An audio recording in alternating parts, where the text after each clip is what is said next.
Hello, everybody. Here we are again doing our grief podcast.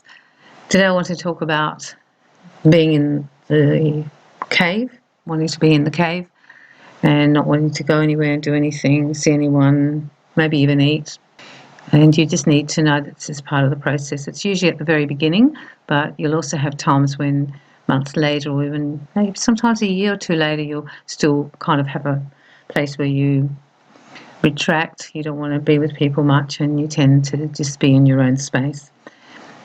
The thing with it is that it's part of the healing process. It's like you have to be with yourself to come to terms with it, and you might not want to be around people a lot and not go out.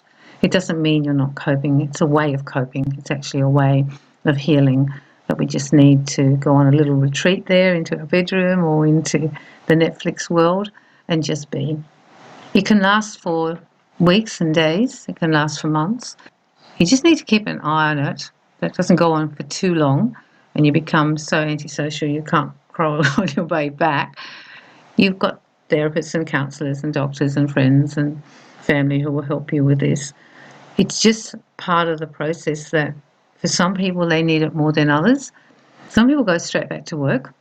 It's their way of coping, and in a way that's their cave. I know that sounds strange, but it's a cave because the grief isn't in at work. You go to work, there's no grief there.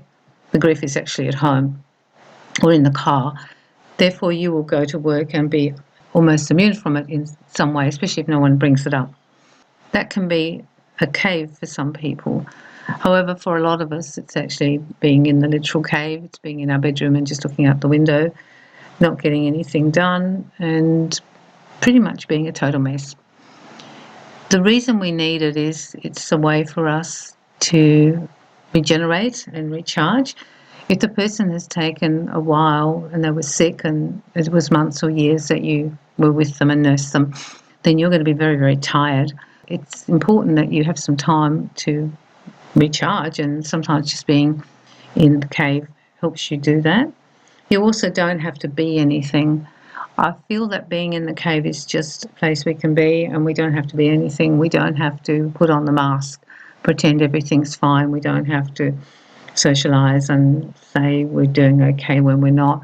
And we also don't have to be sitting being a total mess in front of our friends, crying and being embarrassed. We can just do that in the privacy of our own place, and it allows us just to be whatever we want to be.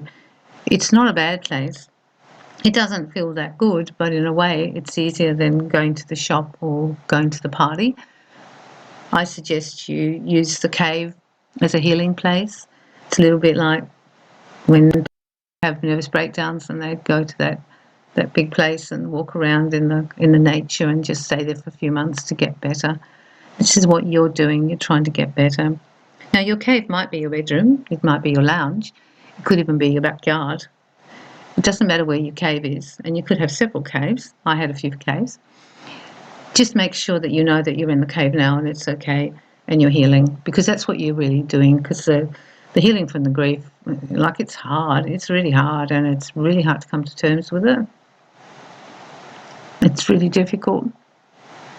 And probably should be in the cave right now, shouldn't I? And so I'm just saying to you that the only reason you need to be worried about the cave is if you think you're going there too much, you thinking that your depression is becoming too severe, and then you sit and tell your friend or your friend's family and get some help, or your doctor.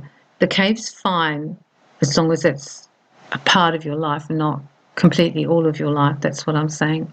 I've known people who, when the person died, I know this one lady, and she just locked herself in the bedroom for a week, and they put her food on the outside of her room and did a little ensuite there, and she didn't come out.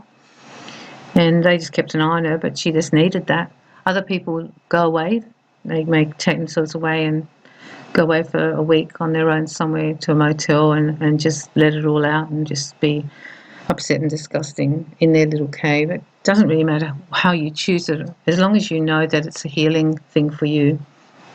And it's a safe place too. It's a safe place, the cave. You can just be there and be whoever you are and eat what you want or not eat it, and sleep when you want or not sleep. It's just a place that you can go to And you'll find that at the very beginning you might go there a lot. As you heal, you'll go there sometimes. I found around the anniversaries, I went there a little bit more, or the birthdays. For example, I've got the anniversary coming up tomorrow of my husband's death. Therefore, I'm a little bit more, I know, vulnerable. Just stayed home a bit more this week. Didn't try and go out and be the social butterfly. And tomorrow I'll just stay home because that's what works for me. You've got to do what works for you, and other people will be telling you things, and they're coming from their own life, and they're also coming through their own filter. If they've never lost anyone close, they really don't have the emotional understanding. They might have the mental understanding, but they won't have the emotional understanding. And if they have lost someone close, they might have done it in a different way to what you're doing it. Listen to them, but just run it through your own filter for what you need, because every death is different as well.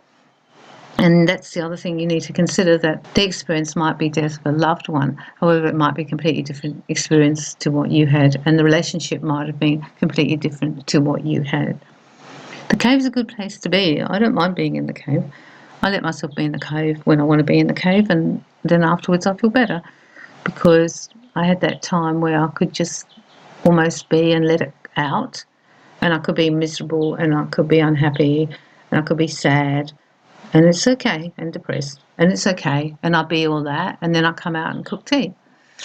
It's just because life still goes on, and you got to pick the kids up, and you've got all these things you have to do, and you've got to go to the shop to buy food, perhaps go and pay the electricity bill. There's things that you have to go out, you can't just be at home with. Therefore, if you can get some cave time, I think it's a good idea.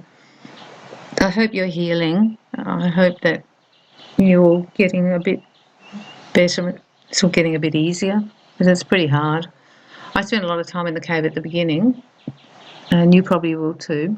But don't be surprised if you still need it. I'm 6 years on, and I still have my cave time. Like, I'm going to be a bit of a cave this afternoon after I've done the podcast and uploaded, and then I'll probably be a bit of the cave tomorrow. But then by the next day it'll be less of the cave.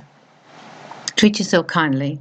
You're going through one of the worst things that we go through in life emotionally, so treat yourself kindly. And I'm sending you lots of love and lots of light.